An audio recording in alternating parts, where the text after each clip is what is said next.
வணக்கம். இன்று நாம் காண இருக்க தலைப்பு கணவன் மனைவி, மாமனார் மாமியார்.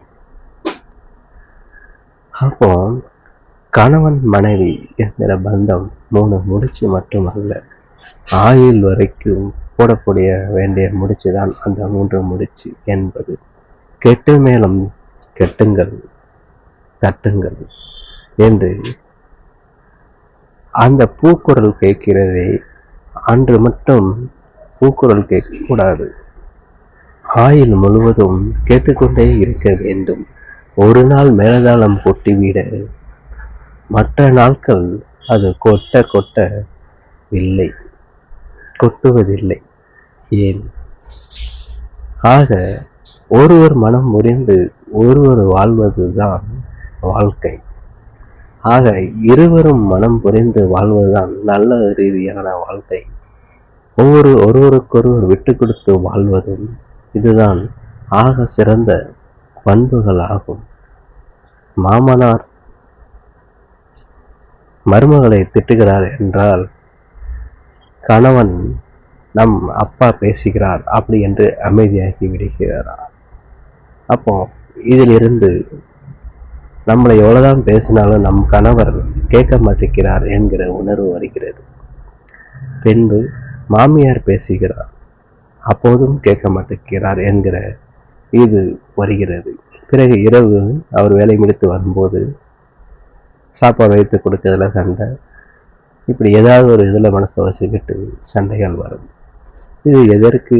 தான் பிள்ளை போல் பேச வேண்டியதுதானே மாமனாரும் மாமியாரும்.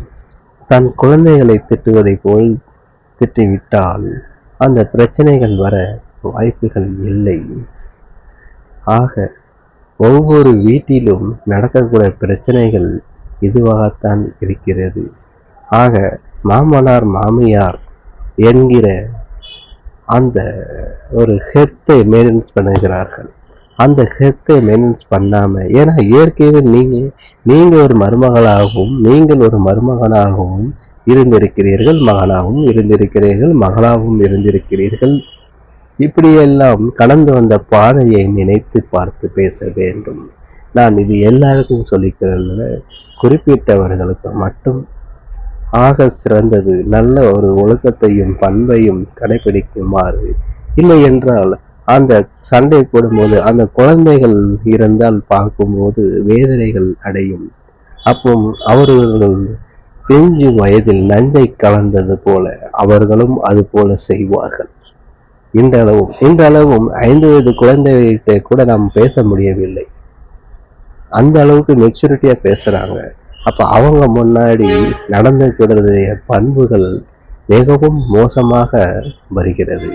ஆகவே கணவன் மனைவி ஒத்துழைத்து போக வேண்டும். எந்த ஒரு காரணத்துக்காகவும் சண்டை போடாமல், சண்டை வரத்தான் செய்யும், இல்லை என்று சொல்ல மறுக்க முடியாது. எவ்வளவுதான் சண்டை பிரச்சனைகள் வந்தாலும் விட்டு கொடுத்து வாழ்வதே சிறந்த வாழ்க்கையாகும். ஆகவே இந்த இனிய நேரத்தில் இருவரும் ஒற்றுமையாக இரு கைகளை போல் ஒற்றுமையாக சேர்ந்து வாழ்வதுதான் நல்ல ஒரு சிறந்த பண்பாகும் என்று சொல்லிக்கொண்டு இந்த நேரத்தில் விடைபெறுகிறேன். நன்றி, வணக்கம்.